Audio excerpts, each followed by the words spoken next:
Greetings, friends, and welcome to another edition of Trenton 365. I'm Jacque Howard, the host and the founder. Thank you so much for spending any amount of time that you do checking out and listening to me talk, as well as listening to the folks who I introduce you to. These are amazing human beings, and oftentimes this isn't a one-off conversation that I'm having. It's something that we've spent time together. I know them, and I support what they're doing, and I want to introduce you to them as well.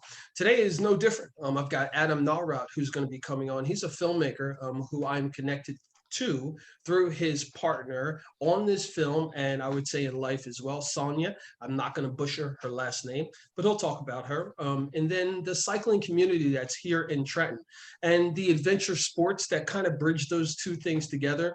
And Adam's going to talk about his film, and he's going to give all the details about that. And I was just told before we got on that I need to see the whole film, not just the screenings, because there's a really good twist to it. So I'm sure that there's folks who will get stimulated, and I encourage you, just like I will, to go see the whole movie. Without any further ado, I want to bring on Adam Nawrot. Adam, well, it's cool to kind of do this thing virtually, but you're one of those folks. Whenever I generally see you, you've got a photography or camera in your hand. You're on a bike, or I'm on a bike, and we're out zooming around. I know that you're all into the whole idea of adventure sports and a particular type of lifestyle. Can you introduce yourself and talk about a bit of that, and then what led you to your film, which is Godspeed, Los POLACOS? Hey, Jacques, thanks for having me on board. Yeah, I'm Adam. I live over in Mill Hill. And the story of Godspeed Los POLACOS is, it's an adventure movie. It's archival. It's about an expedition from the 1970s.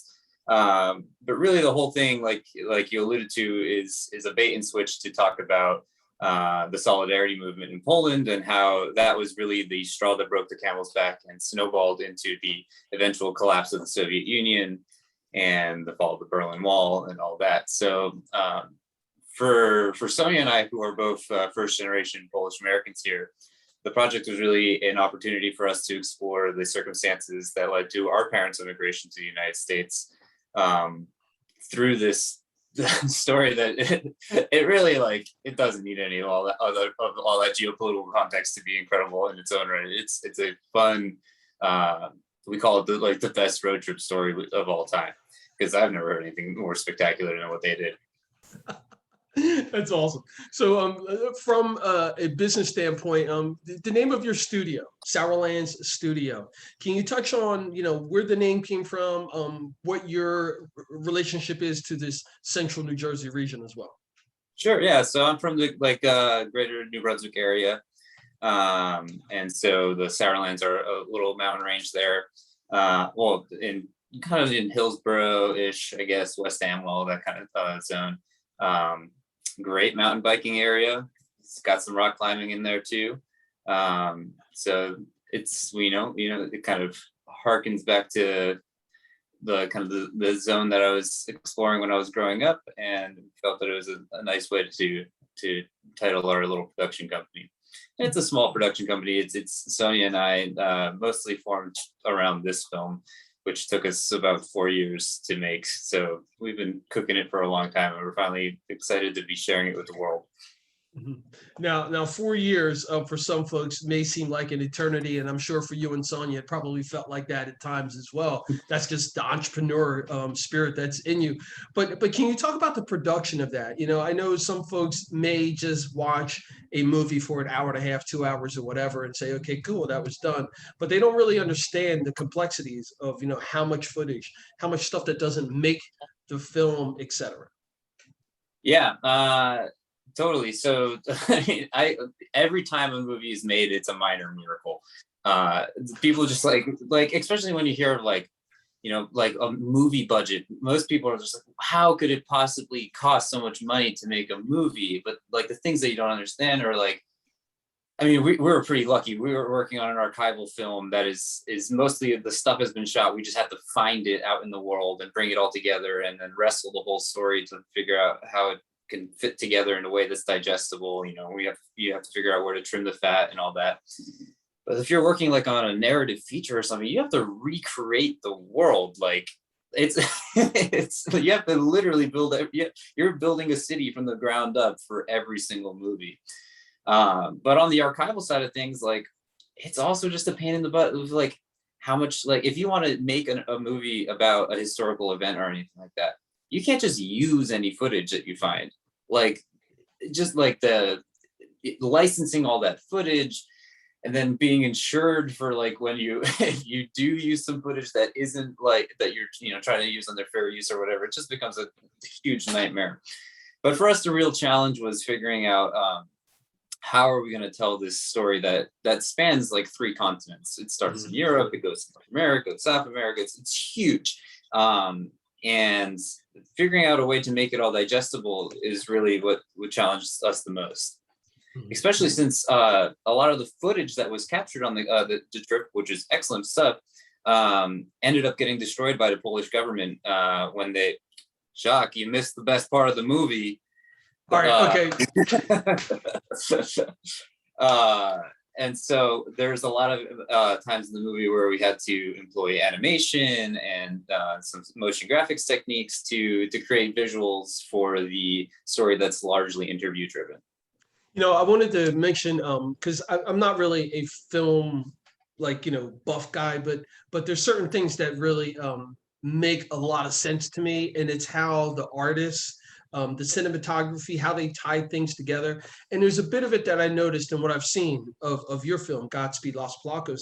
And I want you to just talk about that creative portion of it, like choosing the right graphic or choosing the right animation or deciding to have this particular video follow this commentary, etc.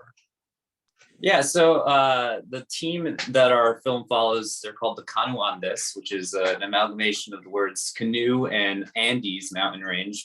But it's a bona fide underdog story. Like, these guys learn about whitewater kayaking in Poland, which has like one class 3 river on it. So whitewater kayaking is rated on a scale of 1 through 5, and like class 3 is pretty mellow, and even of that mellow variety, there's only one rapid like in the entirety of Poland that like would even qualify like that to be that. And they're like, we love kayaking, yeah, let's go travel the world. But the important thing to understand here is that Poland is behind the Iron Curtain, and leaving the country is impossible. You can't do it. You don't have a passport that you keep with yourself. But what these guys realize is that the Soviet government needs publicity. They need to look good to the rest of the world to justify these economic ideas that they have and whatnot. And so one of the ways that they do that is through sport. And so these guys realize that if they can make the connection to their officials, that them leaving to go on this expedition is going to make all of this, like, Soviet Russia look great, then that's their ticket out. And so they're like, guys, we're the best kayakers in Poland. Come on, you gotta let us out. And so it's, they do it in the scrappiest manner ever. And we were working with essentially no budget on this film.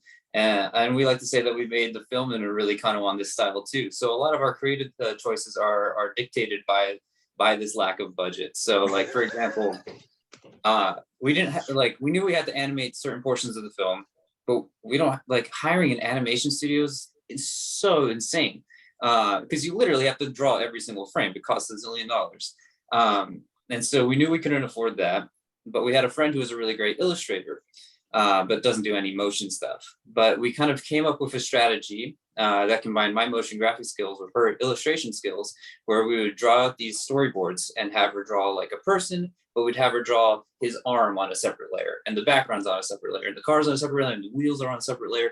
And then I would bring that all into to my programs and then animate all those parts. And so a lot of times all the animations kind of move in this slow-mo fashion. And it seems like a really intentional creative choice, but it's kind of a creative choice that's directed by the fact that, like, doing more motion than slow motion would be very labor intensive and cost prohibitive.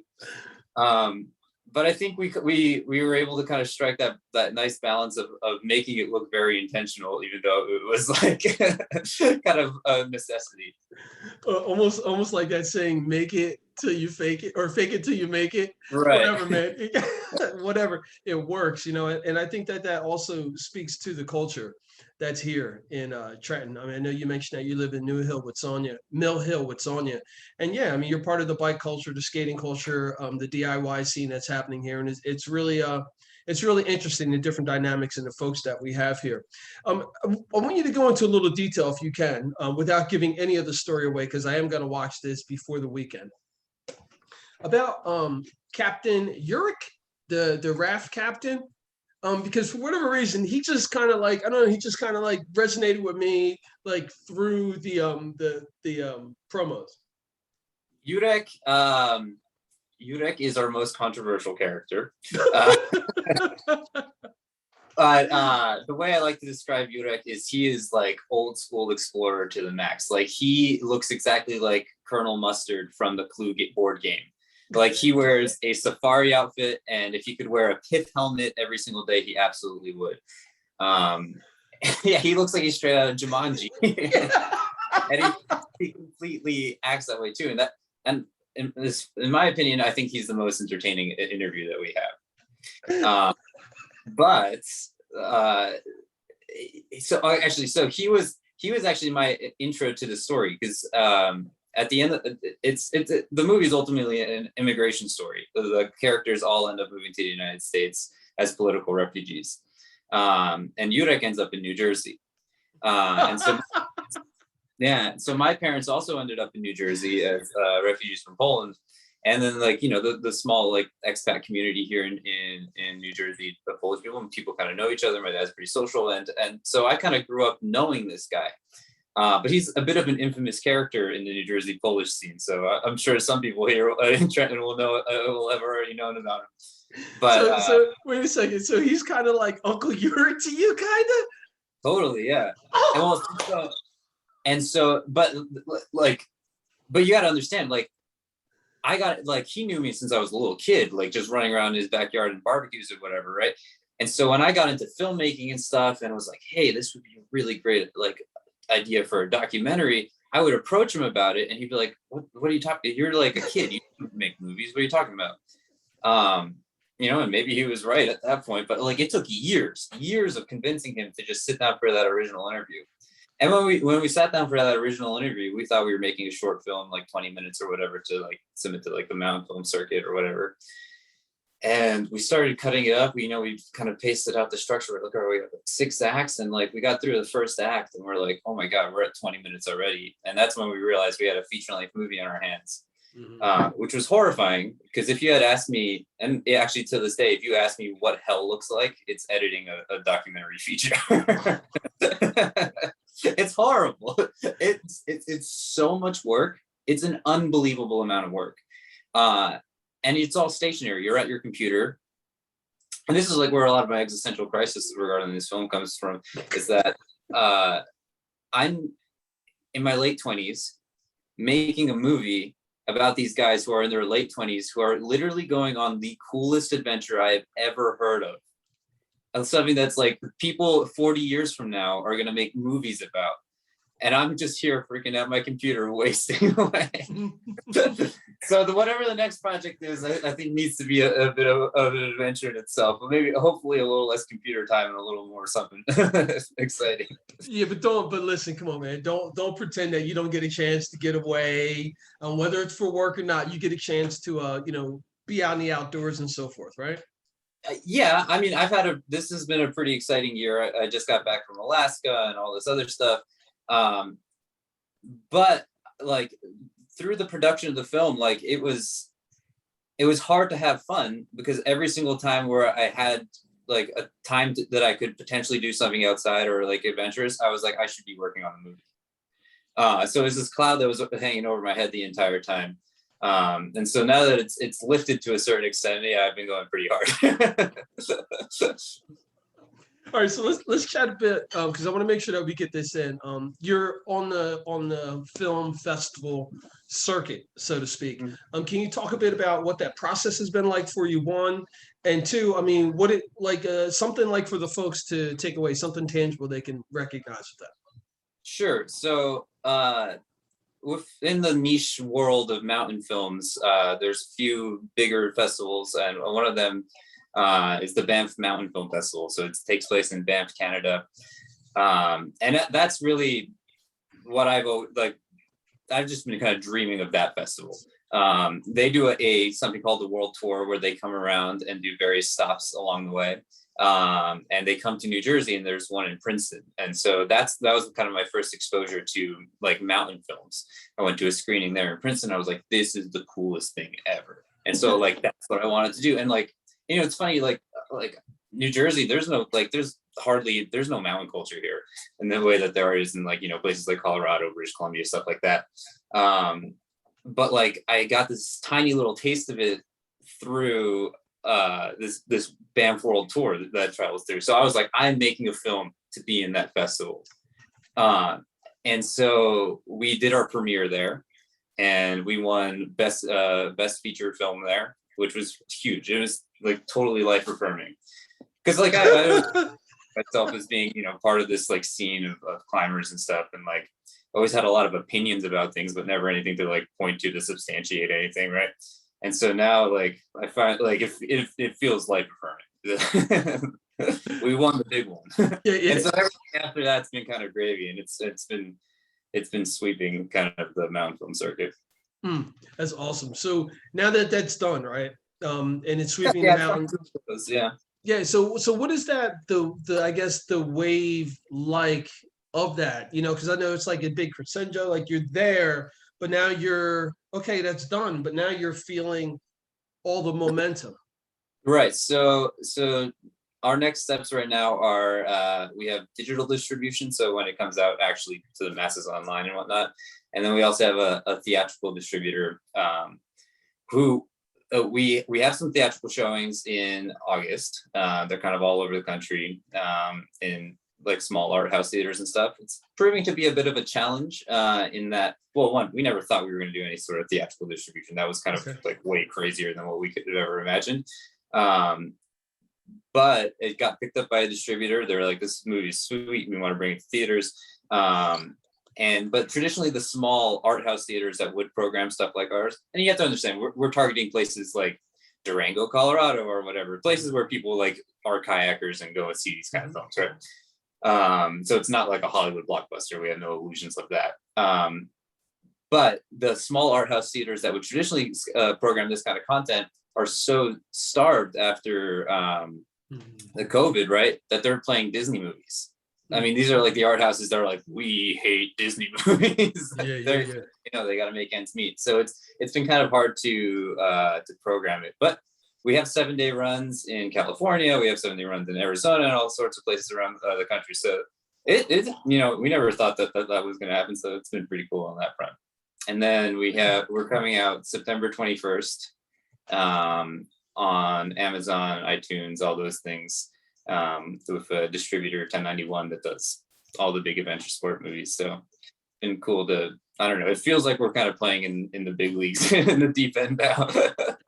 Well, I'll tell you, it's got to feel good. I mean, you being someone who's into like the adventure sports and so forth, it's got to be, you know, something stimulating to it. Totally. Yeah. No, I mean, yeah. Now the question is like, what are we going to do next? And that becomes the trickier question to answer. What are you doing, man?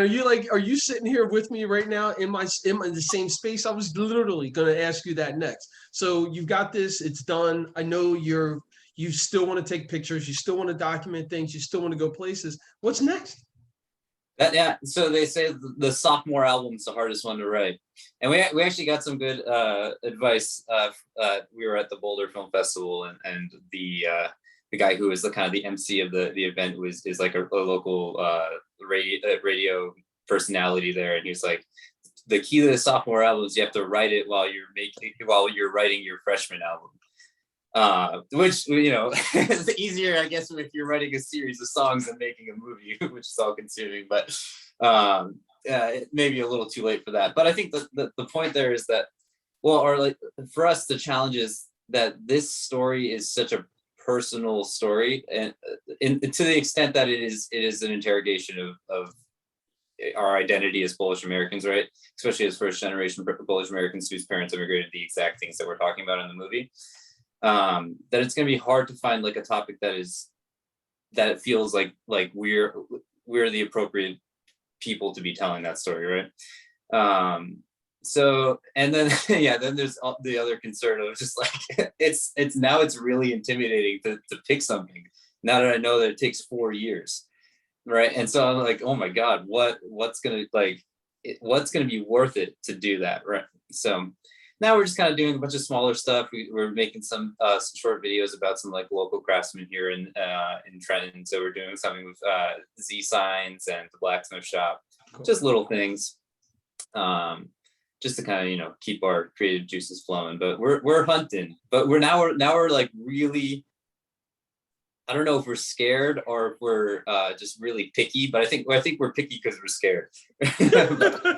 Gotcha. No, that makes sense. That makes sense. I want you to touch a bit more on what it was like growing up here, first generation Poland, because I think a lot of times folks don't identify with any immigration the same. Like it's based upon ethnicity or what country you come from.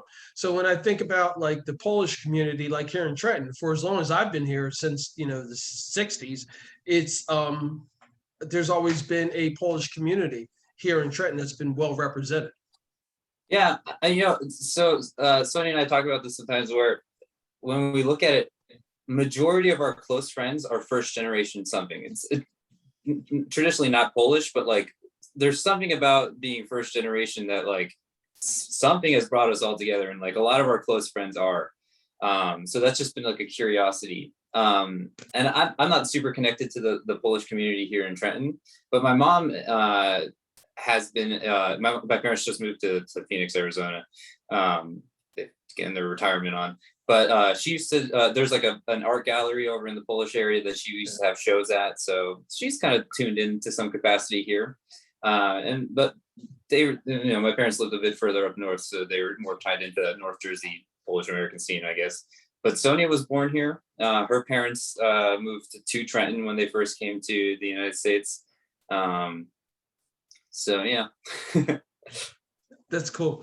All right, so let's go off into the weeds a little bit. I've got a couple of minutes left. I want to pick your brain, so to speak, about the bike scene here. I mean, like you're somebody, you ride a bike, you enjoy the bike, you travel and ride your bike as well. You've got a tandem bike. There's a lot of cool things that you're doing with the biking, with biking in general. So just can you talk about the Trenton scene and biking, et cetera? I mean, that's kind of what attracted us to Trenton. We knew that. Like we were kind of living in New Brunswick for a while. Sonia was finishing her master's degree, and then she got a job that was closer to Philly, or was serving the Philly area. And we kind of, Trenton was a bit on our kind of map, just because we knew that there was some bike stuff going on. There was bike polo. We knew that there was like a very DIY vibe to the whole town, and so that's what kind of sparked our interest in it. And it was funny when we showed up, like I already had a tall bike. I already had all this stuff. They're like, who are these guys? But yeah, we feel right at home here. And so we've been loving it so far. That's fantastic, man. That's a great story. As far as documentation goes, I know that this is what you do by trade. You've got your own film that you've done. You're doing some smaller projects as well. Are you looking to take on any corporate work or anything like that if they're willing to give you that opportunity? Sure. I mean, most of my bread and butter comes not as like a production company, but as a freelancer. So I work primarily out of New York. Mostly on commercials and like branded content documentary stuff. But I have shot a bunch of stuff for Discovery Channel, for, I guess, the latest, I do a bunch of like true crime stuff. Thing just came out on Oxygen. And then I do a lot of commercial stuff. So Patron, Grey Goose, been working with the supplement company Thorn recently. GoPuff is this like a bigger brand that I'm working with recently, and I have a photo shoot for Strava coming up next week, and Hydro Flask. Oh, that's a cool one. We're doing a Hydro Flask commercial in Trenton with Jake, this from Freedom. Awesome, awesome. Yeah, no, I mean, like, yeah, that's mostly what I end up doing, and that's cool because like I get to like just focus on the cinematography part of it, not have to do all the All right. Yeah. So just finishing up, right? You know, I'm speaking with Adam Nawrot here, filmmaker, and Sonia, and I don't want to butcher her last name. Can you say her last name again for me? Sure. If you're getting specific, it's Szczesna. Szczesna. Yeah, that's pretty close. Sonia Szczesna. Oh, see, that's going in my head. Oh man, horrible. I'll work on it. But so with you and Sonia, the next wave of documentation and stuff like that, how can people support this film, and how can some people support you going forward? Oh, so the really obvious actionable thing right now is that we're having a screening in Trenton. So on August 13th, we'll be having a showing at the Passage Theater, which we of course invite everyone out to. That's going to be our little kind of smaller homecoming community event. All right. And anything else, or that's it? Can people go to like can they go to like say the film festival website and click on and vote for you and those kinds of things as well? Yeah, I mean, you know, we're all over on social media, so you can look up GODSPEED Los POLACOS, which I know is a mouthful, but you'll find us there, and we're posting, you know, all that kind of stuff. Cool, man. Respect. Adam Nawrot, thank you so much, man. I can't wait to see you when we're rolling throughout the city of Trenton on bikes again, man. Thank you so much. Yeah. Congratulations. Give Sonia my best, okay? Later. Thanks for having me. You're welcome. And there you have it, folks. Trenton 365 with Adam Nawrot, who is a Trenton filmmaker, and his movie is Godspeed Los POLACOS. It's more than just an adventure film, although it's segmented that way. He made it clear that this is a bit more of a statement or a political film about Poland, and he's even got some contact to one of the main featured characters in it as well. Jacque Howard here, reminding you it's always about justice, peace, and humility.